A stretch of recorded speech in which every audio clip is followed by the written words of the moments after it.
savais pas lire encore, je devais rentrer au CP à l'école. Tu avais quel âge? Et j'avais 8 ans. 8 ans. Ouais, 7-8 ans. Et donc j'apprenais les phrases par cœur, et il y avait sur le plateau Monsieur Svar, je crois, c'était le monteur, et qui me tapait sur l'épaule. Petite carte de secondes avant de devoir jouer, quoi. Et c'était délicieux, j'ai adoré ça, et je ne suis pas trop arrêté en fait. Je crois que, je sais pas, on m'a raconté cette anecdote, Dalia Alinsky m'a raconté cette anecdote, et Nicolas Cour, la voix chantée de Verdieuse, m'ont dit.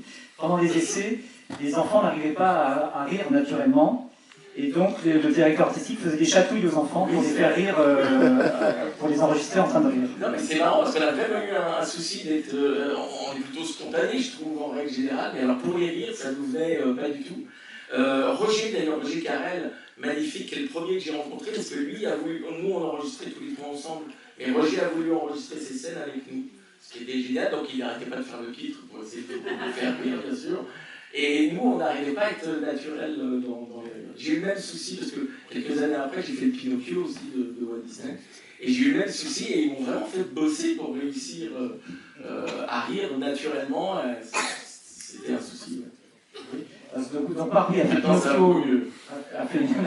Marc a fait Pinocchio quand le film a été redoublé en 1975. Ouais.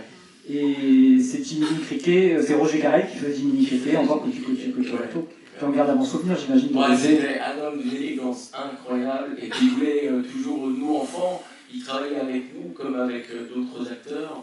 Et c'était génial de voir travailler. Tu apprends énormément de choses à voir ces acteurs-là travailler. Alors depuis, tu as fait ton petit bonhomme de chemin dans les voyages. Oui. Marc, tu as doublé Johnny Depp dans Jump Street.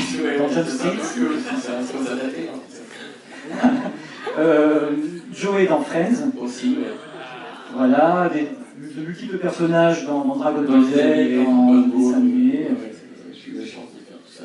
D'ailleurs, en revoyant les Aristochats, je me rends compte que j'ai eu beaucoup de chance de participer à ces films et à ces séries. Qu'est-ce que tu doubles en ce moment, si tu as le droit de double? Alors, je double. En ce moment, je fais un autre animé japonais que j'aime bien, j'ai un personnage assez sympa. Peut-être que les plus jeunes en regardent, c'est Jujutsu Kaisen, je fais Satoru Gojo. Il y a des gens qui adorent ça. Super, écoute, en tout cas, merci à tous d'être là. On va vous demander.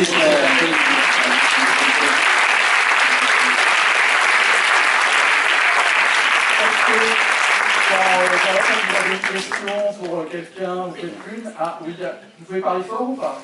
On va essayer. Ah oui, la voix magnifique. En tout cas, je crois qu'on vous remercie parce que c'est beau. Je suis très émue parce que j'avais 5 ans et de revoir ce film, oh écoutez, je suis très très émue. Et vraiment, c'est merveilleux, c'est magnifique, c'est drôle. Alors merci Disney. Et vraiment, la version française, je crois qu'elle est mythique. C'est ça qui nous fait grandir, c'est ça qui fait merveilleux souvenirs. Oh, écoutez, c'est merveilleux.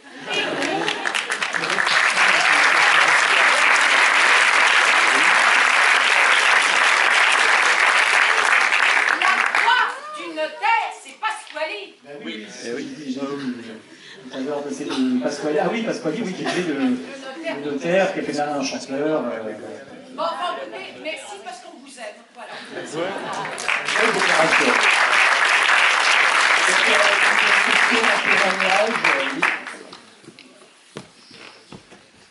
Alors, d'abord, évidemment, je voulais dire un grand bravo à toute l'équipe, déjà l'équipe qui a organisé cet événement, mais aussi celle qui a travaillé sur le doublage de ce film, qui est vraiment excellent.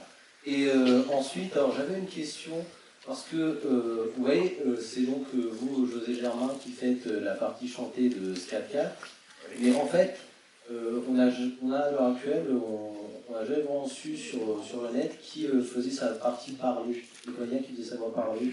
Donc si jamais on vous s'en souvient, si je sais que ça date. Alors,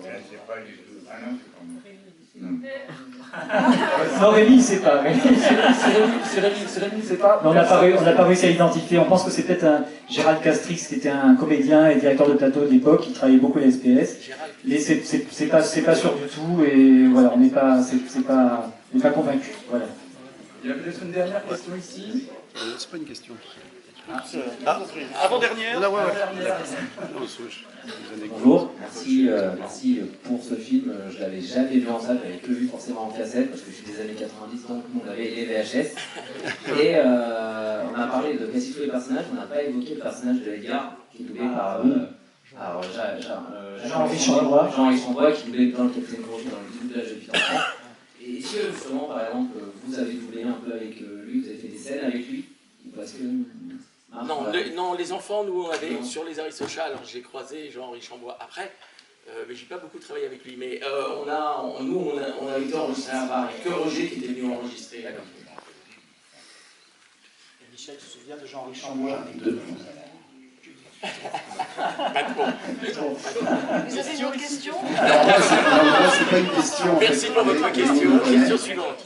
Moi, c'est pas une question, c'est des anecdotes. Parce que je suis le fils de Claude Bolling. Alors pourquoi Claude Bolling? Pourquoi il a fait ça? C'est très simple. C'est qu'avec mon papa, c'est un film qu'on aimait évidemment énormément.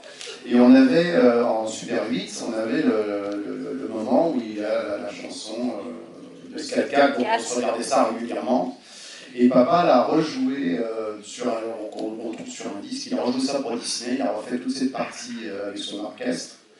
Et c'était quelque chose qui m'aimait beaucoup, évidemment. Et puis, Skat, c'était formidable. Et alors, pour la famille de Maurice Chevalier, petite anecdote, mon père, quand il était jeune, partait avec sa grand-mère en vacances, et sa grand-mère allait dans les couvents, dire voilà, je suis mon petit-fils, on n'a pas beaucoup de sous, est-ce que vous auriez une chambre à louer, tout ça. Donc, on avait toujours une chambre, un truc. Et pendant le dîner, par le verre de dessert, on mettait mon père sur la table et il chantait des chansons françaises et il imitait Maurice Chevalier.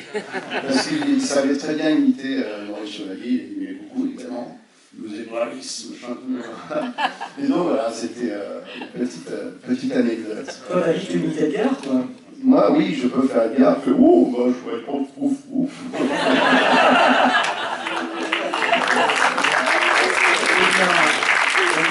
Voilà comme ça. On aime la voix de Roger Carrel. Ah bah la prochaine fois, on va faire un atelier de doublage. En tout cas, merci infiniment à toutes et à tous d'être venus. Merci à Stéphane Lecomte et à toute l'équipe de Voir la cuisine de